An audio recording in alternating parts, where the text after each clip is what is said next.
या मालिकेच्या आजच्या भागात आपण पाहणार आहोत, पारू अनुष्काकडे जाते आणि तिच्यासमोर हात जोडून तिची माफी मागत म्हणते की अनुष्का मॅडम, मला माफ करा. मी तुमच्या बाबतीत खूप मोठा गैरसमज करून घेतला होता.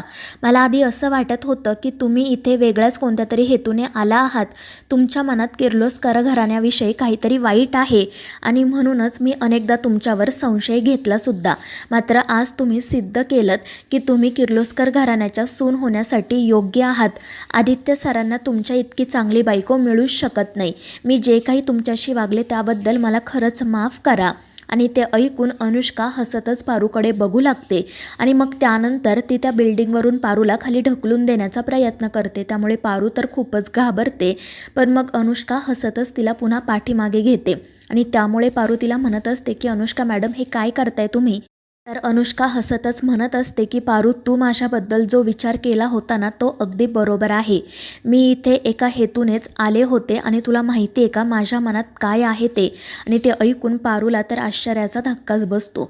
ती अनुष्काकडे पाहतच असते तर अनुष्का हसतच म्हणत असते की मला ना त्या आदित्याला, अहिल्याला आणि तुला उद्ध्वस्त करायचं होतं. अहिल्याला आणि आदित्याला संपवायचं होतं. मात्र या सगळ्यामध्ये एक मोठा काटा होता आणि त्या काट्याचं नाव होतं पारू. मी तुला माझ्या वाटेतून बाजूला करण्याचा अनेकदा प्रयत्न केला, पण ते काही शक्य झालं नाही. तुला माहिती आहे का मी काय काय केलं ते? आणि मग त्यानंतर अनुष्काने आत्तापर्यंत किर्लोस्करांना आणि पारूला उद्ध्वस्त करण्यासाठी जे जे केलेलं असतं ते सगळं ती पारूसमोर कबूल करते आणि ते सगळं ऐकून पारू खूप चिडते. ती म्हणत असते की अनुष्का मॅडम, असं का वागताय तुम्ही? किर्लोस्कर कुटुंब किती चांगलं आहे तुम्हाला माहिती आहे ना. त्यांनी तुमचं काय वाईट केलंय? का करताय तुम्ही असं? मात्र त्यावर अनुष्का फक्त हसतच पारूकडे बघत असते आणि मग ती पारूचं मंगळसूत्र हातात घेत म्हणते की जर तू माझं सत्य तुझ्या त्या लाडक्या देवी आईला जाऊन सांगितलं ना, तर मग मी तुझं सत्यसुद्धा सगळ्यांना सांगेल आणि मग तुझं काय होईल याचा विचार कर. तर पारू म्हणत असते की माझं जे होईल ते होईल, पण एक गोष्ट लक्षात ठेवा, आता किर्लोस्करांच्या आणि तुमच्यामध्ये ही पारू नावाची भिंत उभी आहे. मी तुम्हाला त्यांना हातही लावू देणार नाही. आणि ते ऐकून अनुष्का तर मोठमोठ्याने हसू लागते आणि तिला म्हणते की पारू, आता मी तुला जिवंत सोडणार नाही, हे लक्षात ठेव. आणि मग त्यानंतर ती तेथून निघून जाते. तर पारू खूपच घाबरलेली असते. त्यानंतर मग जयंत आणि जान्हवीच्या विवाह सोहळ्याला सुरुवात होते. जयंत छान तयार होऊन मंडपामध्ये येतो. त्याच्यासोबत किर्लोस्कर कुटुंब असतं आणि ते बघून लक्ष्मी आणि श्रीनिवासला तर खूपच आनंद होतो. त्यानंतर मग जान्हवीसुद्धा त्या ठिकाणी येते. तर जयंत जान्हवीकडे एकटक बघतच राहतो आणि मग तो जान्हवीचा हात हातात घेत तिला मंडपामध्ये घेऊन येतो. त्या दोघांना एकत्र बघून सगळेच जण खूप खुश होतात आणि मग त्यानंतर मंगलाष्टका पूर्ण होतात. ते दोघेजण एकमेकांच्या गळ्यात हार घालतात. हे सगळं काही बघून भावनाच्या डोळ्यात नकळतपणे पाणी येतं. तर सिद्धू तिच्याकडेच एकटक पाहत असतो आणि मग त्यानंतर विवाह सोहळा संपन्न होतो. मात्र मग त्यानंतर लक्ष्मी तर खूप रडत असते. अहिल्या तिला समजावत म्हणत असते की तू का काळजी करते? आपल्या जान्हवीचं किती छान झाले. तर लक्ष्मी म्हणत असते की हो ग, पण मी ठरवलं होतं रडायचं नाही, पण आता मला खरंच खूप रडू येतंय. तर अहिल्या हसतच तिला जवळ घेते. दुसरीकडे पारू मनाशी विचार करत असते की मी हे सगळं देवयाईंना जाऊन सांगू का? मात्र त्या माझ्यावर विश्वास ठेवणार नाही. अनुष्का मॅडमच्या विरोधात आधी मला पुरावा शोधायला हवा. आणि तिचा हा विचार सुरू असतानाच वेंकी त्या ठिकाणी येतो. तो पारूला सांगण्याचा प्रयत्न करत असतो की त्याने अनुष्काला कोणासोबत तरी बोलताना बघितलंय. मात्र तो नेमकं काय सांगतोय हे पारूला काही कळतच नाही.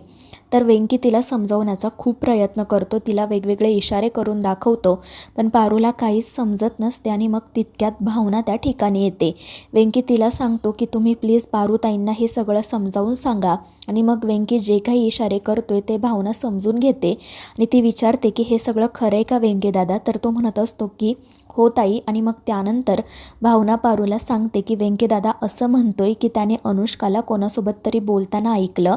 ती किर्लोस्करांच्या विरोधात काहीतरी मोठा प्लॅन करते, ती चांगली मुलगी नाही आहे. आणि हे ऐकून पारू म्हणत असते की भावनाताई, तुम्ही आणि दादा जे सांगण्याचा प्रयत्न करताय ना, ते मला आधीपासूनच माहिती आहे. आणि ते ऐकून भावनाला धक्का बसतो.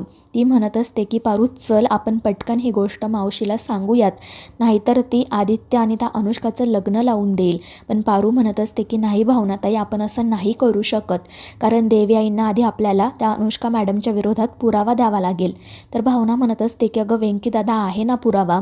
मात्र पारू म्हणते की ताई माझ्यावर विश्वास ठेवा, आपण आत्ताच हे सगळं त्यांना सांगण्यात काही अर्थ नाही आहे. मी ओळखते देवी आईंना, जोपर्यंत त्यांना पुरावा मिळणार नाही तोपर्यंत त्या या गोष्टीवर विश्वास ठेवणार नाही. आणि ते ऐकून भावना म्हणते की ठीक आहे पारू, पण आता तू मला एक वचन दे की तू त्या अनुष्कापासून माझ्या किर्लोस्कर कुटुंबाचं, माझ्या मावशीच्या कुटुंबाचं रक्षण करशील. आणि त्यावर पारू भावनाला वचन देते की भावनाताई तुम्ही काही काळजी करू नका, अनुष्का मॅडमच काय तर येणाऱ्या कोणत्याही संकटापासून मी माझ्या किर्लोस्कर कुटुंबाचं रक्षण करेल. देवी आईंना आणि आदित्य सरांना काही होऊ देणार नाही. आणि त्यामुळे भावनाच्या देखील जीवात जीव येतो. त्यानंतर पारू विचारत असते की वेंकीदादांनी अनुष्का मॅडमला नक्की कोणासोबत बोलताना बघितलं होतं. आणि मग भावना हे वेंकीला विचारते, तर वेंकी सांगण्याचा प्रयत्न करतो की ती एक मुलगी होती, मात्र तिने चेहरा झाकलेला होता. त्यामुळे पारूला प्रश्न पडतो की आता दुसरी मुलगी कोण आहे.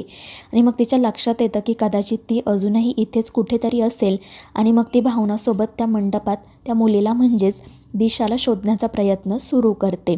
तर दुसरीकडे जयंत आणि जान्हवीचे लग्नानंतरचे विधी सुरू असतात. सगळेजण खूप आनंदात असतात, मात्र प्रिया आणि प्रीतम तोंड पाडूनच हे सगळं काही बघत असतात. तर दुसरीकडे सिद्धूला आनंदी आणि भावना एकत्र दिसतात. आनंदी भावनाला भावनाही अशी हाक मारत असते आणि त्यामुळे सिद्धूचा पुन्हा एकदा गैरसमज होतो.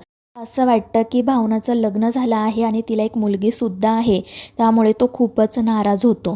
दुसरीकडे पारूसुद्धा एके ठिकाणी उभी असते आणि मनाशी विचार करत म्हणत असते की मी आदित्य सरांना अनुष्का मॅडमचं सत्य सांगू का, मात्र त्यासोबत माझ्या मंगळसूत्राचं आणि लग्नाचं सत्यसुद्धा त्यांच्या समोर येईल आणि मग ते माझं तोंडसुद्धा बघणार नाही.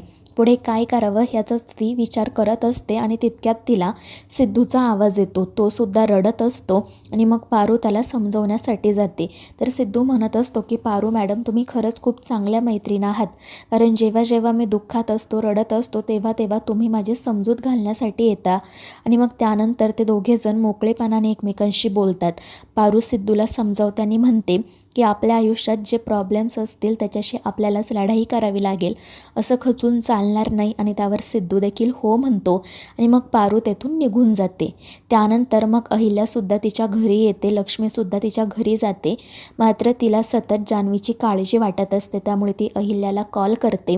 तर अहिल्या तिला सांगत असते की लक्ष्मी तू नको काळजी करू, जयंत किती चांगला मुलगा आहे हे आपण लग्नात बघितलं ना, त्याचा आणि जान्हवीचा संसार एकदम सुखाचा होईल, ते दोघेजण अगदी राजा राणीसारखे राहतील, तू अजिबात काळजी करू नको. आणि त्यावर लक्ष्मीसुद्धा हो म्हणते. आणि मग त्यानंतर तिला आठवतं की अहिल्याने तिला लग्नात किती मदत केली आहे, त्यामुळे ती अहिल्याचे मनापासून आभार मानते. तर अहिल्या म्हणत असते की आता तुला हे आभार मानणं गरजेचंच आहे का, आणि जर तुला आभार मानायचे असतील ना तर मग मी सुद्धा तुझे आभार मानते, कारण तू माझ्या आदित्याच्या साखरपुड्याला येऊन कार्यक्रमाची शोभा वाढवली. आणि ते ऐकून लक्ष्मीला हसू येतं.